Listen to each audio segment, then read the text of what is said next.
My parents threatened to skip my wedding, unless I invited my sister who slept with my boyfriend. I never expected my life to take such a nosedive. If you had told me a year ago that I'd be sitting here, writing about how my sister and boyfriend destroyed everything I thought I knew, I wouldn't have believed you. But here I am, trying to wrap my head around it all. So, my sister, Sarah, 26F, and I were super close growing up. We shared a room in our tiny house and used to talk about anything and everything. She was the more outgoing one, always into art, music, and whatever else grabbed her attention. Me? I was the quiet, bookish one, always with my nose in some novel or working on a project. Even though we were different, we had each other's backs. That's just how it was with us. Our parents, John, 55M, and Mary, 53F, always drilled it into us that family comes first, no matter what. And for the longest time, I believed that. Family over everything. Blood is thicker than water, all that stuff. But I guess that only works if everyone is playing by the same rules. I met Ryan, 30M, during my second year of college. He was a senior, and we clicked right away. He had this quiet confidence about him, and we bonded over our love of books. We'd spend hours talking about the classics, authors we loved, and random stuff like the weirdest quotes we could find in old novels. It didn't take long for me to fall hard. Ryan was smart, funny, and made me feel like I was the only person in the room whenever we were together. After I graduated, Ryan and I moved in together. We had this small apartment near the city, and I thought things were perfect. We'd started talking about our future, marriage, kids, all of it. Meanwhile, Sarah was doing her own thing. She didn't go to college, much to my parents' disappointment, but she was hustling, working jobs to support herself while chasing her art career. She was always bouncing between jobs, struggling to make ends meet, but I admired her determination. I thought, she'll figure it out eventually. I never thought there was any tension between Sarah and Ryan. In fact, they got along really well, which I was happy about. They had a lot in common, music, art, and all that creative stuff I never really got into. I thought it was cool that my sister and boyfriend could hang out and talk about things they both liked. But I guess I was blind to what was really going on. The day I found out, everything seemed normal. I'd been working on this huge presentation for my marketing job, something I'd been stressing about for weeks. I was running late that morning and realized I'd left my flash drive at home with all the files I needed. I panicked for a second, but then I remembered Sarah was staying with us for the week, so I called her. "Hey, can you do me a huge favor?" I asked, trying not to sound as frantic as I felt. "I left my flash drive at home. Could you send me the files? It's really important." Sarah was chill about it.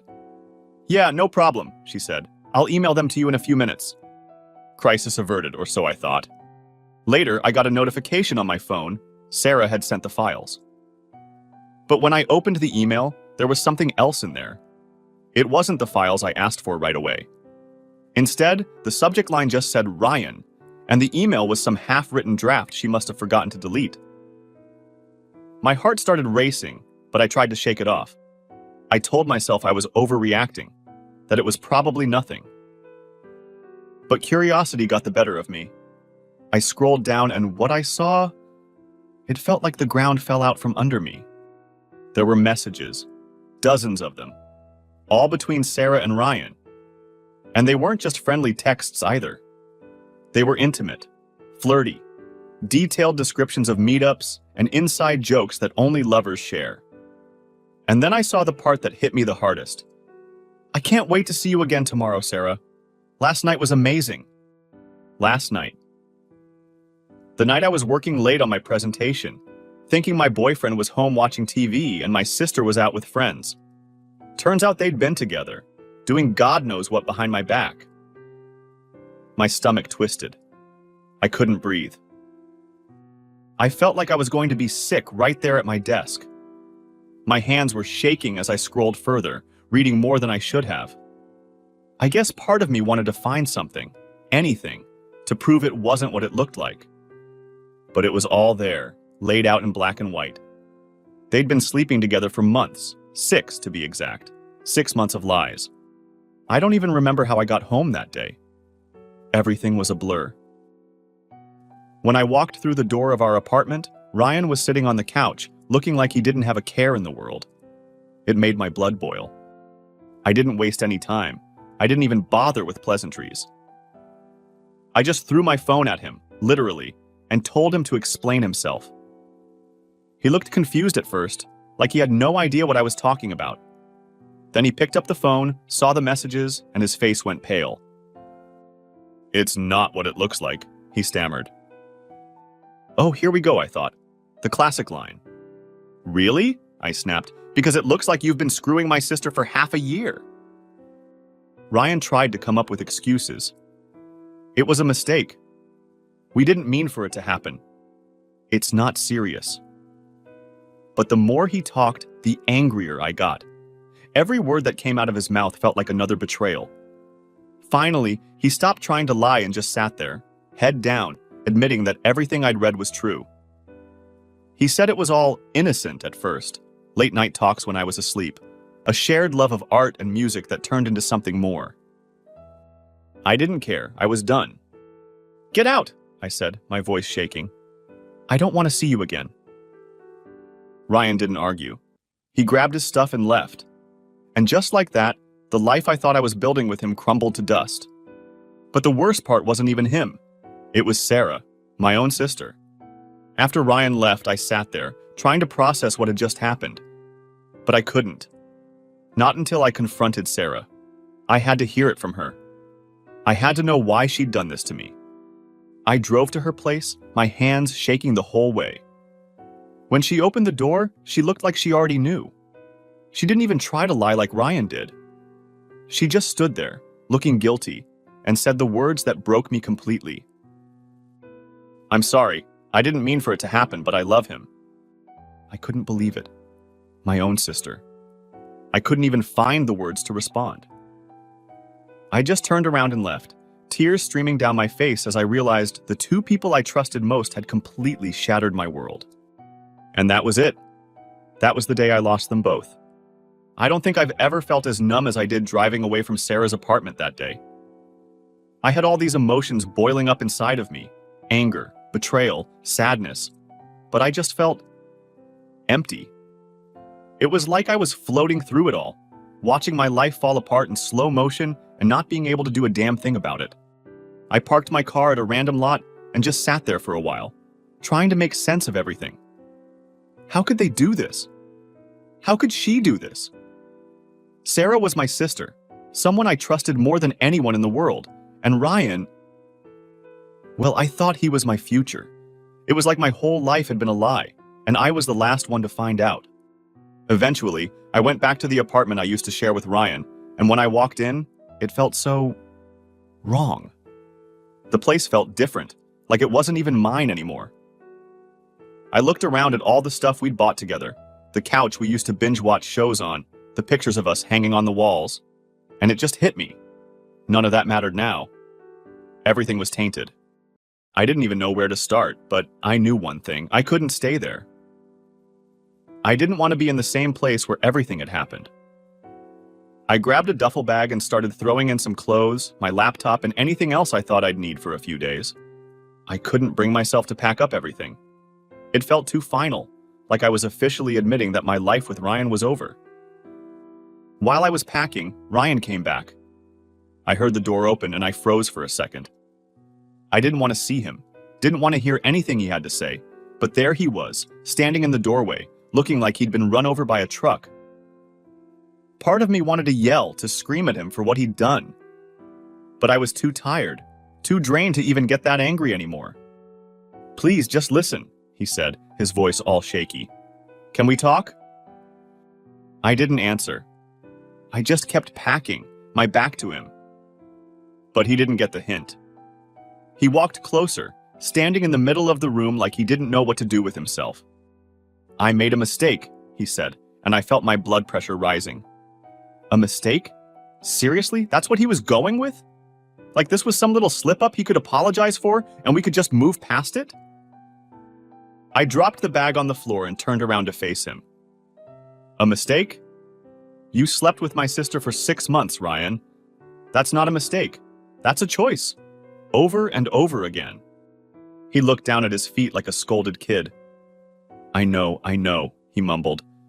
I didn't mean for it to go this far. It just happened. I wanted to laugh in his face. It just happened? That's what people say when they spill a drink or miss a bus, not when they betray the person they claim to love by sleeping with their sister. What do you want me to say? I asked, my voice shaking with frustration.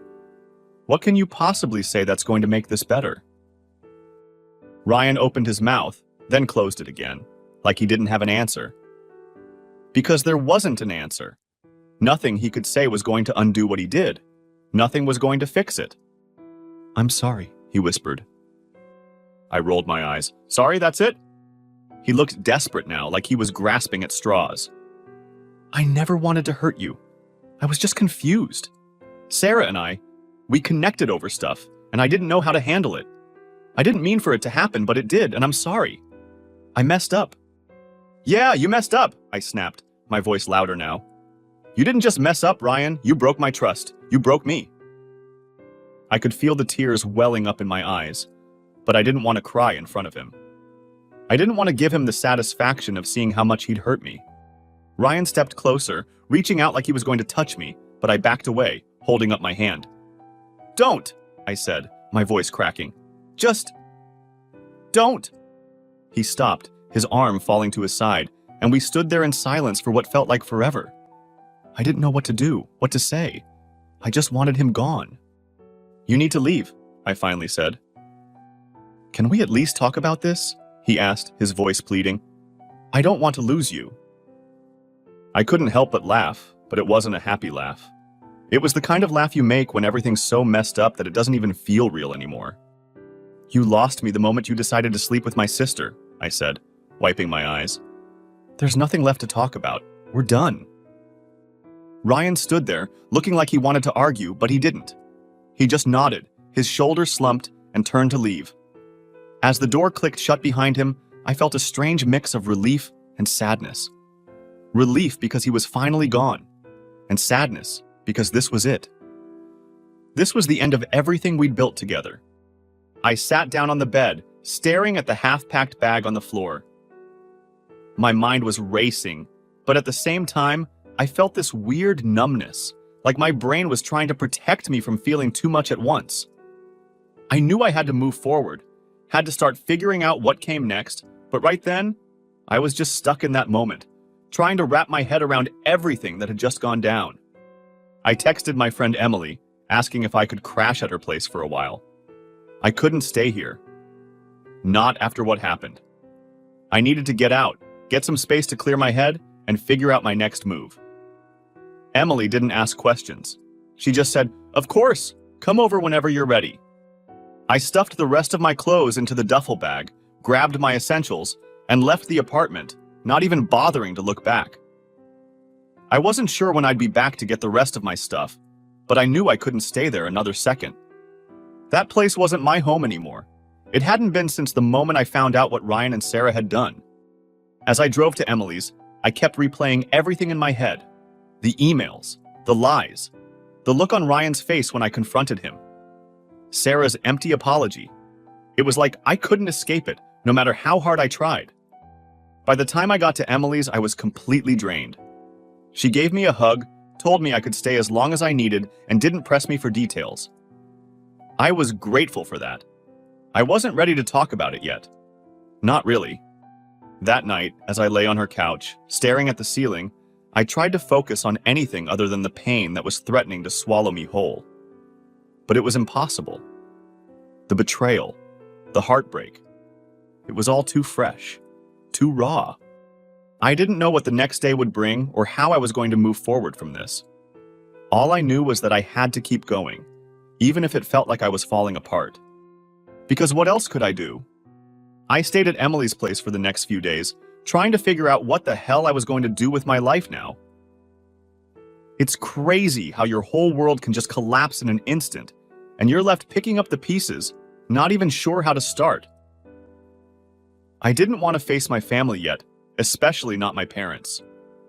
I knew I'd have to tell them eventually, but I wasn't ready for their reaction. I just needed time to process everything without having to deal with all the extra drama that would come with it. But of course, life doesn't give you that time. After a few days of silence, my phone started blowing up. Missed calls, texts, voicemails from my mom and dad. I knew what they wanted. They wanted to know why I wasn't answering, why I hadn't been home, why I wasn't picking up. They probably figured something was wrong but had no clue just how messed up everything had gotten. I finally caved and called my mom back. The second she answered, I could tell she'd been worried sick. Her voice had that frantic, "What's going on?" tone, and I could practically hear her pacing around the house. "Where have you been? We've been trying to reach you for days. Why haven't you called back? Are you okay?" She fired off all these questions, barely giving me time to respond. I took a deep breath and tried to keep my voice steady. "Mom, I'm fine. I've just been dealing with some stuff." "What stuff?" she asked, sounding confused. There was no easy way to say it, so I just blurted it out. "Ryan and Sarah were having an affair." Silence. It was like the air got sucked out of the room, and for a few seconds, I didn't hear anything on the other end of the line. I almost thought the call had dropped, but then Mom spoke, her voice barely above a whisper. "What?" I repeated myself, feeling the words sting again as I said them. "Sarah and Ryan. They were hooking up behind my back for 6 months." I could hear Mom's sharp intake of breath. "Are you sure?" she asked, like she couldn't believe what I was telling her, like somehow I'd gotten it all wrong. "Yeah, I'm sure," I said, my voice harder than I meant it to be. "I saw the emails, Mom. I confronted them both. They admitted it." More silence. I could tell she was struggling to process what I just told her. I mean, who wouldn't be? It wasn't like this was some small thing. This was the ultimate betrayal, and I knew it was going to hit her hard. I don't know what to say," she finally managed. "How could this happen? Sarah, your own sister?" "Yeah, I know," I said, trying to keep the bitterness out of my voice. "Believe me, I'm just as shocked as you are." At that point, I could hear my dad in the background, asking what was going on. Mom must have put me on speaker because the next thing I knew, Dad's voice came booming through the phone. "What's all this about?" he demanded. I sighed, knowing I'd have to explain the whole thing again. So I did. I laid it all out for them. How I found the emails, how Ryan and Sarah had been sneaking around behind my back, how I'd confronted them and kicked Ryan out. By the time I was done, I was emotionally drained all over again, like ripping open a wound that hadn't even begun to heal yet. Dad was quiet for a long time after I finished. I could almost picture him sitting there, jaw clenched, hands gripping the armrests of his chair. He wasn't the type to blow up right away, but when he got mad, you knew it. And this? This was definitely something that would make him mad. When he finally spoke, his voice was low and controlled. "That son of a bitch," he said, each word slow and deliberate. "And your sister? How could she do this to you?" "I don't know, Dad," I said, my voice breaking. "I don't know." I thought for a second they'd be as furious as I was, that they'd be on my side, comforting me, maybe even cutting Sarah off like I had. But then, Mom spoke up again, and everything took a turn I didn't see coming. "Maybe you should talk to her," she said softly. "See if you can work this out." I froze. "What?" "I mean, she's your sister," Mom continued, sounding like she was tiptoeing around the conversation. "I'm not excusing what she did. What she and Ryan did was awful, but maybe you two can find a way to fix things. Family's important, you know that." I couldn't believe what I was hearing. I'd just told them how Sarah had stabbed me in the back in the worst way possible, and their first instinct was to get me to forgive her? To fix things? "Are you serious?" I asked, my voice rising. "She slept with my boyfriend, Mom. She betrayed me. How am I supposed to just work it out with her?" "I'm not saying you have to forgive her right away," Mom said, clearly uncomfortable. "But she's your sister. You two have been close your whole lives. I hate to see this tear you apart." "Tear us apart?" It wasn't like we had a simple fight. This wasn't something that could just be patched up with a few apologies and a family dinner. Sarah had destroyed our relationship. There was no coming back from that, at least not anytime soon. I don't think you understand how badly she hurt me, I said, my voice shaking. She's not my sister anymore. Not after this. Dad finally chimed in again. Look, I get that you're angry and you have every right to be, he said, his voice still calm but firm. But what your mom's trying to say is, don't make any decisions you can't take back. Sarah's family. You might hate her right now, but at the end of the day, she's still your sister. Maybe one day you'll be able to find some sort of peace with this. I felt like I was going crazy. Here I was, hurting more than I ever had in my life, and they were worried about keeping the family together? Where was the outrage? Where was the support? I needed them to be on my side to see how broken I was.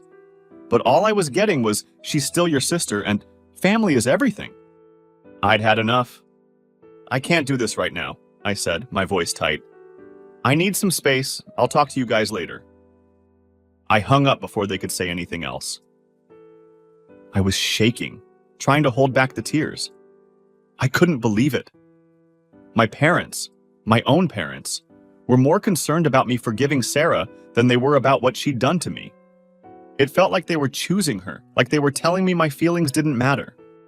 And that hurt almost as much as the betrayal itself. After that call, I knew things were going to be different. It wasn't just Sarah and Ryan who'd betrayed me. In a way, my parents had too. They weren't on my side. They were just trying to keep the peace, and I wasn't interested in peace right now. I was interested in surviving and figuring out how to get through this without falling apart completely. I didn't know what the next steps were, but one thing was clear. I was on my own. After that call with my parents, I felt more alone than ever. I mean, I knew things were already messed up, but hearing them try to push me toward forgiveness, like it was that simple, just made everything worse. I thought I could at least count on them to understand how broken I was, but they just didn't get it.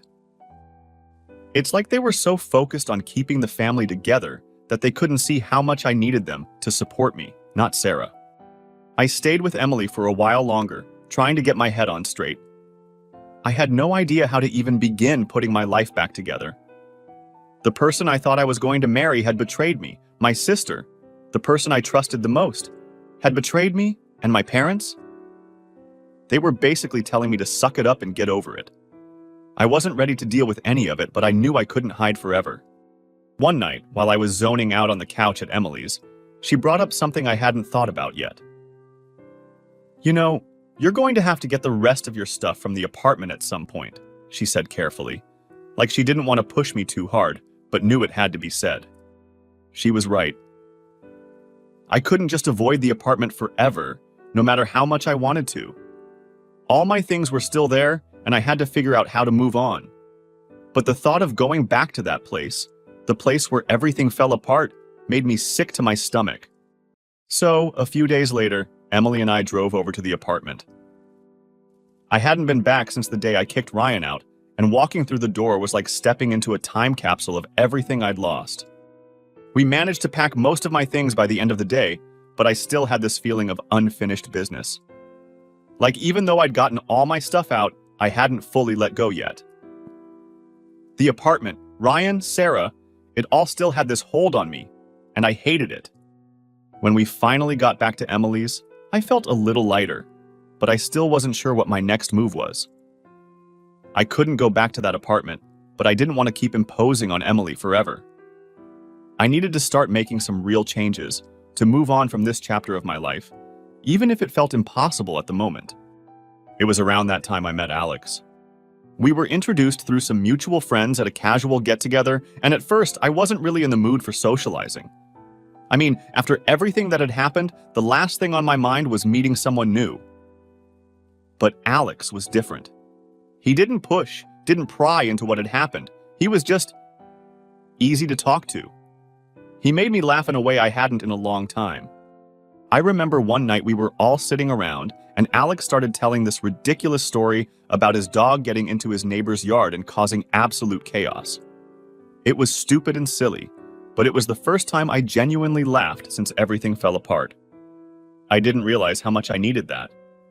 Lies how. We started hanging out more, just as friends at first, and I appreciated that he wasn't in any rush to make things more serious. It was nice having someone to talk to, someone who wasn't involved in all the drama of my past. He knew what had happened with Ryan and Sarah. He'd heard it from our mutual friends, but he never pushed me to talk about it unless I wanted to. He was patient, giving me the space I needed to figure things out. Eventually, things did start getting more serious with Alex, but it was different this time. I wasn't rushing into anything.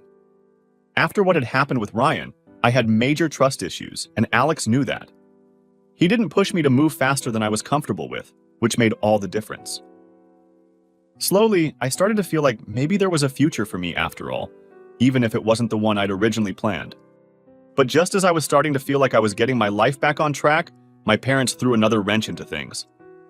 They knew I was seeing Alex and they were happy for me, but they just couldn't let go of the whole Sarah situation. Every time I talked to them, they found some way to bring her up, like it was their mission to make me forgive her. You know, Sarah's been struggling, Mom would say during one of our phone calls. She's been through a lot since everything happened. She misses you. I wanted to scream. I knew Sarah was struggling. I wasn't blind to it. But that didn't change what she did.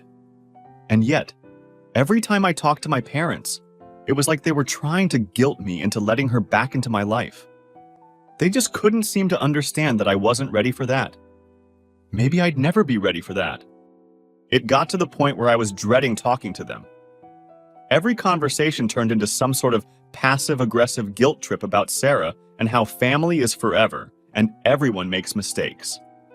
But I was tired of hearing it. I was tired of them trying to fix something that couldn't be fixed, at least not right now. I had to put some distance between us. I stopped answering their calls as much, and when I did talk to them, I kept it short. I wasn't trying to be rude, but I just couldn't handle the constant pressure anymore. I needed space to figure out what I wanted, not what they wanted from me. I was moving forward, but it was on my own terms. And for the first time in a long time, I was okay with that. As time went by, my relationship with Alex became more serious, and eventually, he proposed. I was over the moon, and we soon started planning our wedding. I thought wedding planning would be all about picking flowers, deciding on cake flavors, and finding the perfect dress. You know, the stuff you see in movies. But for me, it was like walking through a minefield. The closer we got to the big day, the more my parents turned it into a constant battle. And of course, the main problem was Sarah. From the start, I knew it was going to be tricky with her. After everything that had happened with Ryan, the last thing I wanted was Sarah anywhere near my wedding. I mean, she betrayed me in the worst way possible. The idea of having her there, standing around like nothing happened, made my skin crawl. But of course my parents had a completely different view. They had started making little comments here and there like, "Have you thought about inviting Sarah?" Or, "It would be nice to have the whole family together." At first, I ignored it. I figured they'd eventually get the hint and drop it. But they didn't. In fact, it seemed like the closer we got to the wedding, the more they pushed. One afternoon, my mom and dad came over to help finalize some wedding details, or at least that's what I thought. We sat down with the guest list, and my mom had this weird look on her face the whole time. I could tell something was coming, but I wasn't ready for what she said next. "So, we've been thinking," she started, her voice too casual for the way she was fidgeting with the paper in her hands. "We really think it would be a mistake not to invite Sarah to the wedding." I froze. I'd been waiting for this conversation, but I still wasn't ready for it. "Mom," I said, trying to stay calm, "we've talked about this. Sarah isn't invited. I'm not comfortable with her being there." My dad chimed in then, his voice firm, like he was trying to reason with me. "She's your sister. Don't you think you two can at least try to work things out? It's your wedding. It should be a time for family to come together." I took a deep breath, already feeling the tension rise in my chest. "Dad, this is my wedding. I don't want to spend the whole day feeling uncomfortable because she's there. It's supposed to be a happy day for me and Alex, not a reunion where I'm forced to forgive her just because it's family. But they didn't stop there. My mom leaned forward, her tone turning soft, almost pleading. Sweetie, Sarah's been struggling. She regrets what happened, and this could be a chance to start fresh. We just don't want this rift to last forever. I could feel my patience slipping. This isn't about starting fresh. She slept with my boyfriend. It's not something I can just get over because it's convenient for the wedding. I'm not ready to forgive her, and I don't know if I ever will be. That's when things escalated. My dad sighed, crossing his arms. We're not saying you have to forgive her right away, but not inviting her to the wedding. Do you really want to make things worse? We're your parents, and we're telling you this is a mistake. I could feel my anger building. They weren't listening. It was like they cared more about keeping up appearances and having Sarah there than they did about how I felt. I don't care if it makes things worse, I snapped. This is about me and Alex, not Sarah. She lost the right to be part of my life when she did what she did. Then my mom hit me with the line that really set me off. If Sarah isn't invited, we might have to reconsider attending the wedding ourselves. I stared at them, completely speechless. I couldn't believe what I was hearing. My own parents were basically giving me an ultimatum. Invite Sarah or they wouldn't come to my wedding. The worst part? They said it so calmly, like it was some reasonable request, like they were helping me by threatening to not come. You can't be serious, I said, my voice barely holding it together. You're really telling me that you won't come to your own daughter's wedding because I won't invite the sister who betrayed me? My dad didn't even blink. We're not saying we don't want to be there, but family is important. Sarah should be there, and we don't want to see our family divided like this. I couldn't believe it. This was my day, and here they were, making it all about Sarah. Not once did they ask how I felt about it.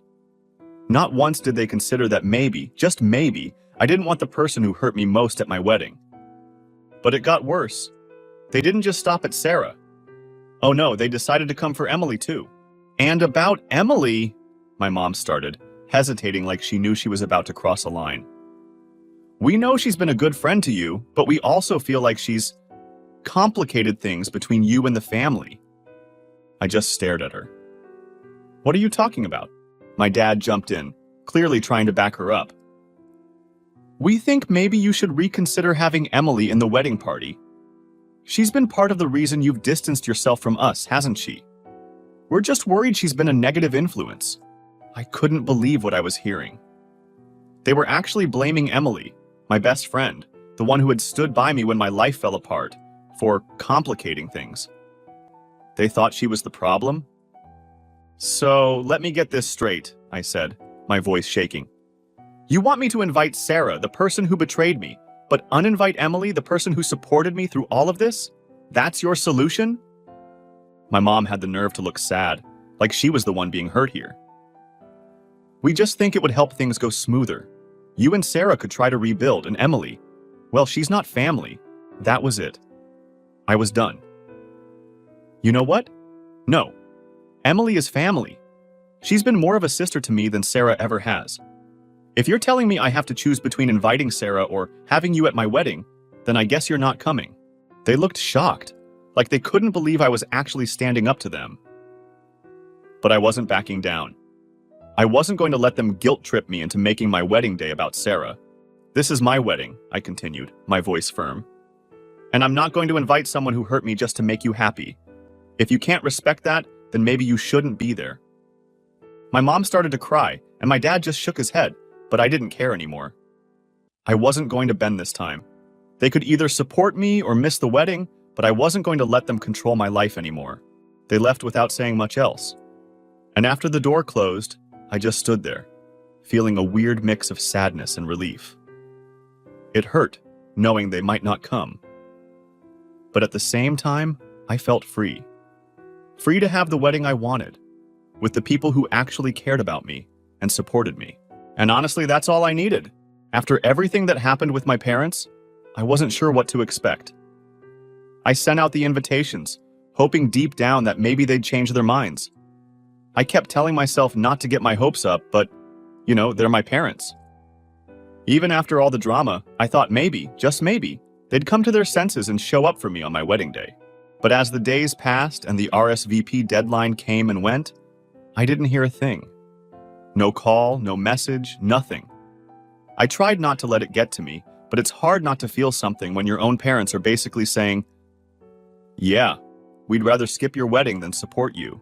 As the wedding day got closer, I pushed all that aside. I had too much to focus on.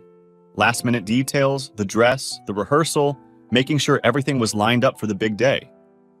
And honestly, the closer I got to the wedding, the more I realized I couldn't spend my time worrying about them. This was my day, and I was determined not to let their absence ruin it. The morning of the wedding was perfect. The weather was exactly what I hoped for. Sunny with a light breeze, just warm enough to feel comfortable without melting in the heat. Emily and the rest of my bridesmaids were there with me, getting ready in the bridal suite, and the energy was light, fun, and stress-free. We laughed, talked about everything except my parents, and just focused on what the day was supposed to be about. Celebrating my marriage to Alex. I won't lie, though. When it was time to start the ceremony, there was this little part of me that kept glancing toward the entrance, hoping, just for a second, that I'd see my parents walking in, late, but still there. But they didn't. That empty feeling came back, like a pit in my stomach, but I forced myself to push through it. I wasn't going to let their absence steal my happiness. The ceremony itself was amazing. Walking down the aisle without my dad was tough, but seeing Alex standing there, waiting for me with that goofy, loving smile on his face made everything else fade away. The vows, the laughter, the joy, it all felt so right, so us. I realized then that while I was a little sad about my parents, they weren't the ones who made this day special. Alex did. Our friends did. The people who actually cared about us and our happiness made it special. By the time the reception started, I wasn't even thinking about them anymore. The whole evening was filled with dancing, laughing, and just celebrating with the people who mattered.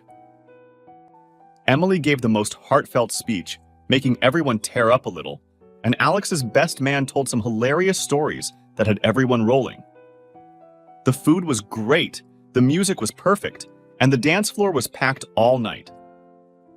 Honestly, it couldn't have gone better. When Alex and I finally left, heading off for our honeymoon, I felt lighter than I had in months. There was no more stress, no more drama, just the two of us, starting this new chapter together.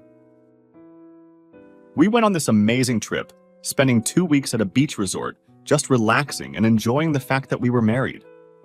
It was the escape we both needed, a chance to leave everything behind and just focus on each other.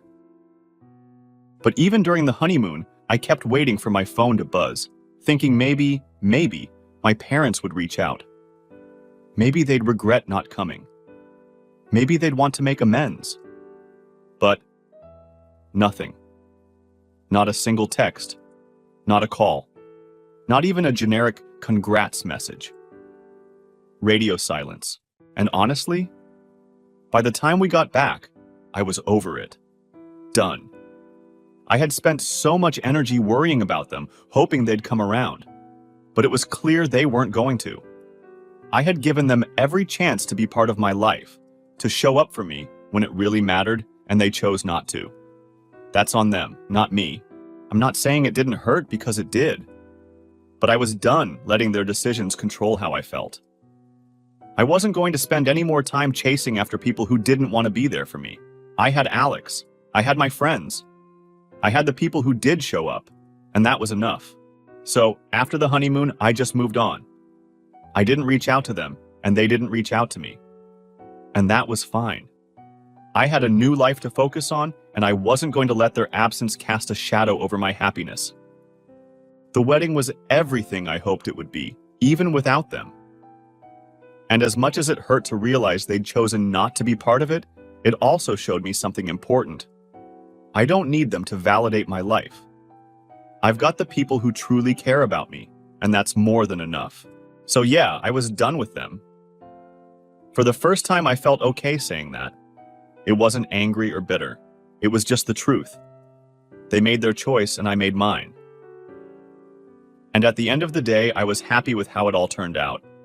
Because even without them, the day was still amazing, and that's all that really mattered.